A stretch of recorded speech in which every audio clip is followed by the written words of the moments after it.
Hello students, एक chemistry classes में आपका फिर से वेलकम। और इस वीडियो में हम पढ़ेंगे कार्बोक्सिलिक अम्लों के भौतिक गुणधर्म, फिजिकल प्रॉपर्टी। कार्बोक्सिलिक अम्लों के भौतिक गुणधर्म, तो इसमें सबसे पहले है फिजिकल स्टेट, भौतिक अवस्था। तो इसमें क्या है, कार्बन 10 तक के जो अम्ल है, यानी कार्बन 10 तक के जो कार्बोक्सिलिक अम्ल है वो रंगहीन द्रव होते हैं, जबकि इससे ऊपर वाले कार्बन 11 से ऊपर वाले या कार्बन 10 से ऊपर वाले जितने भी कार्बोक्सिलिक अम्ल है वो मोम के समान क्या होते हैं, रंगहीन पदार्थ होते हैं, ये मोम के समान ठोस पदार्थ होते हैं। गंध, इनकी गंध कैसी आती है, कार्बन 3 तक, कार्बन 1 से लेकर कार्बन 3 तक के जो कार्बोक्सिलिक अम्ल है उनकी गंध होती है वो तीक्ष्ण होती है, और कार्बन 4 से लेकर के कार्बन 9 तक के जो कार्बोक्सिलिक अम्ल है उनमें जो गंध आती है वो सड़े हुए मक्खन जैसी आती है। और इससे आगे वाले कार्बन 9 से आगे वाले जितने भी कार्बोक्सिलिक अम्ल है उनमें किसी भी प्रकार की गंध नहीं आती है, यानी वो गंधहीन होते हैं, उनमें स्मेल बिल्कुल भी नहीं आती है। सोल्युबिलिटी या विलेयता, चूंकि हम जानते हैं कि कार्बोक्सिलिक अम्ल में हाइड्रोजन बॉन्डिंग प्रेजेंट होती है, जिसके कारण ये वाटर मॉलिक्यूल के साथ जल के अनुशेष अंतराणविक हाइड्रोजन बंध बना लेते हैं और आसानी से वाटर मॉलिक्यूल में जल में सोल्यूबल हो जाते हैं, आसानी से विलय हो जाते हैं। लेकिन ये जो बात है वो C4 कार्बन तक लागू होती है कि C1 से लेकर के C4 तक के जो कार्बन युक्त कार्बोक्सिलिक एसिड है वो क्या होते हैं, जल में आसानी से घुलनशील होते हैं। जबकि हम C5 कार्बन की बात करते हैं और C6 की बात करते हैं, पेंटेनोइक और हेक्सेनोइक अम्ल की बात करते हैं, यानी एलिफेटिक की बात कर रहे हैं हम, तो पेंटेनोइक और हेक्सेनोइक अम्ल है वो क्या होते हैं, जल के अंदर आंशिक विलय होते हैं। इसके अलावा हम कहते हैं कि जैसे जैसे अणुभार बढ़ता है विलेयता घटती है, कि अणुभार की व्युत्क्रमानुपाती होती है विलेयता। इसका कारण क्या है, इसका रीजन ये है कि अणुभार बढ़ने के साथ साथ हाइड्रोकार्बन भाग भी बढ़ता है। ये जो हाइड्रोकार्बन भाग होता है वो क्या होता है, अध्रुवीय भाग होता है, यानी जल विरोधी भाग होता है।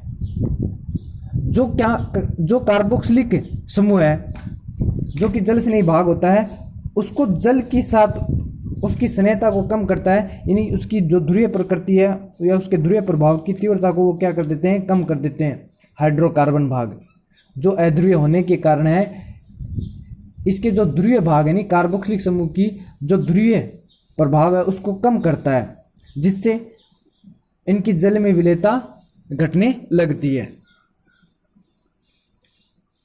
तो अणुभार की क्या होती है, व्युत्क्रमानुपाती होती है विलेयता। अणुभार बढ़ने से अध्रुवीय हाइड्रोकार्बन भाग बढ़ता है जो कि ध्रुवीय कार्बोक्सिलिक समूह की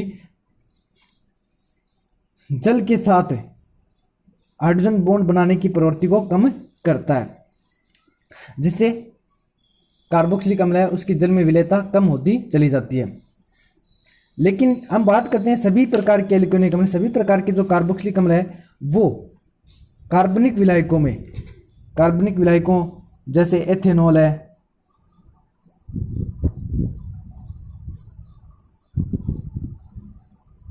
बेंजीन है, CCl4, carbon tetrachloride, ether, ROR, इनमें क्या होते हैं, विलयशील होते हैं।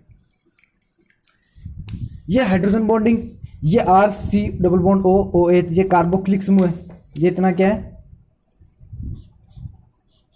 ये कार्बोक्सिलिक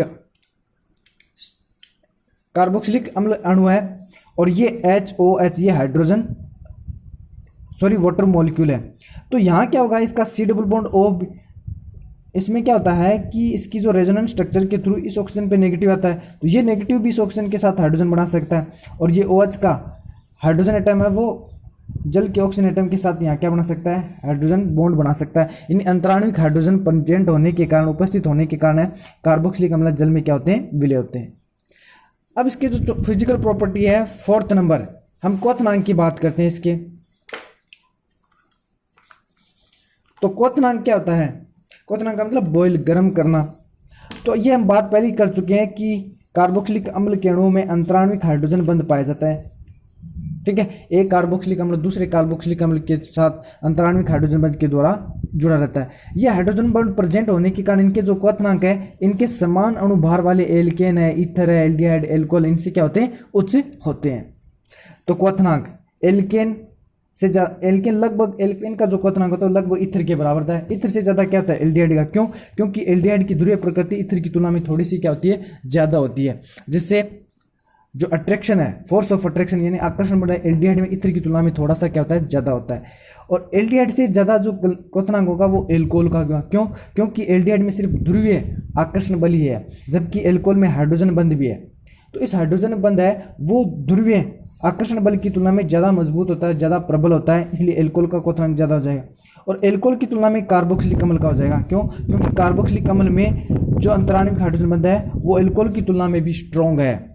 क्यों है? क्योंकि इसका रीजन ये है कि इसमें जो ध्रुवीय कार्बोनिल समूह प्रेजेंट होता है, इसकी वजह से इसकी ध्रुवणता में और ज़्यादा वृद्धि हो जाती है, जबकि एल्कोहल में कार्बोनिल समूह प्रेजेंट नहीं होता, तो इसकी जो ध्रुवणता है वो कार्बोक्सिलिक अम्ल की तुलना में थोड़ी सी कम होती है। तो अतः हम कह सकते हैं कि कार्बोक्सिलिक अम्ल का क्वथनांक है वो एल्कोहल से भी क्या होता है, ज़्यादा होता है। ओके स्टूडेंट, ये बात हम बता चुके हैं कि कारण क्या है इसका। इसका कारण ये है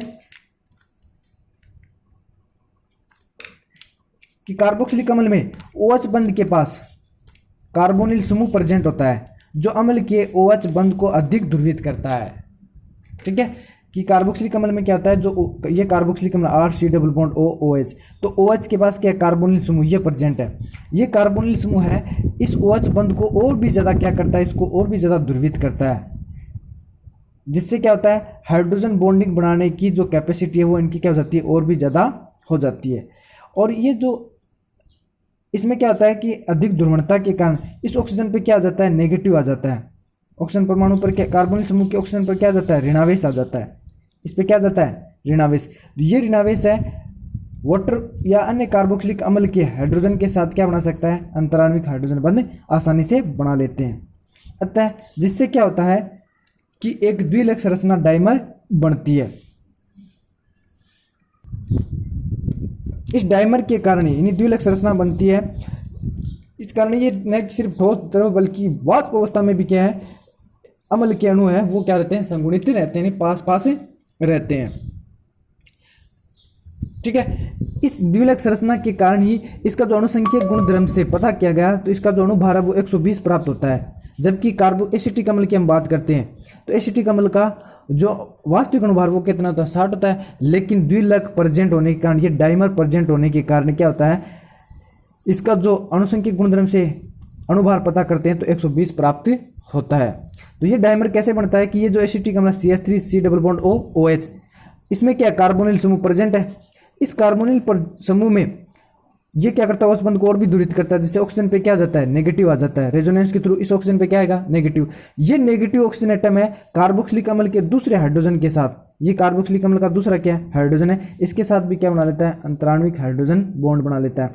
इधर से भी हाइड्रोजन बॉन्डिंग, इधर से भी हाइड्रोजन बॉन्डिंग, जिससे एक डाइमर संरचना बनती है, बंध द्विलक संरचना बनती है, जो इसके अणुभार में वृद्धि का जिम्मेदार है। अब हम बात करते हैं गलनांक की। तो गलनांक, इसमें क्या होता है कि कार्बोक्सिलिक अम्ल की गलनांक यानी एलिफेटिक कार्बोक्सिलिक अम्ल के जो कार्बन 10 तक के हैं उनमें नियमित बदलाव आता रहता है, वो परिवर्तित होते रहते हैं।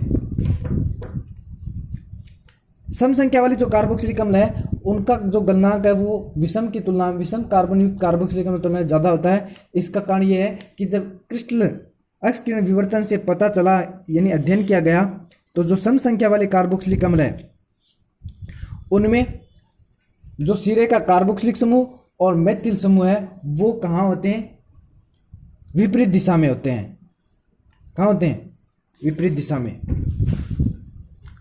सम संख्या देखो 1 2 3 4 कार्बन इसमें, तो सम संख्या वाला कार्बोक्सिलिक अम्ल का इसमें देखो 1 2 3 4 5 विषम संख्या वाला है। तो विषम संख्या वाले में क्या होता है कि कार्बोक्सिलिक समूह और सिरे का मैत्री समूह कहाँ है, विपरीत दिशा में है। ठीक है, अब विपरीत दिशा में है तो ये क्रिस्टल जालक में सही तरीके से समायोजित नहीं होते हैं, इसलिए क्या होता है इनका गलनांक वो क्या हो जाता है, कम हो जाता है। इनके बीच में जो आकर्षण बल है वो क्या होते हैं, अंतराण्विक आकर्षण बल है, थोड़े से वीक होते हैं। जबकि सम संख्या में क्या होता है, कि ये जो कार्बोक्सिलिक समूह और सिरे का जो मिथिल समूह है वो एक दूसरे के कहाँ होते हैं, विपरीत दिशा में होते हैं, जिससे क्या होते हैं, ये क्रिस्टल जालक में सही तरीके से समायोजित हो जाते हैं। अतः हम कह सकते हैं कि एलिफेटिक कार्बन 10 तक के जो कार्बोक्सिलिक अम्ल है उनमें जो सम संख्या वाले कार्बोक्सिलिक अम्ल है उनका क्वथनांक ज्यादा होगा, क्योंकि ये सम संख्या वाले कार्बोक्सिलिक अम्ल है वो क्रिस्टल जालक में सही तरीके से समायोजित हो जाते हैं। इस वजह से इनका गलनांक क्या हो जाता है, ज्यादा हो जाता है। ओके स्टूडेंट, ये थे भौतिक गुण, फिजिकल प्रॉपर्टीज।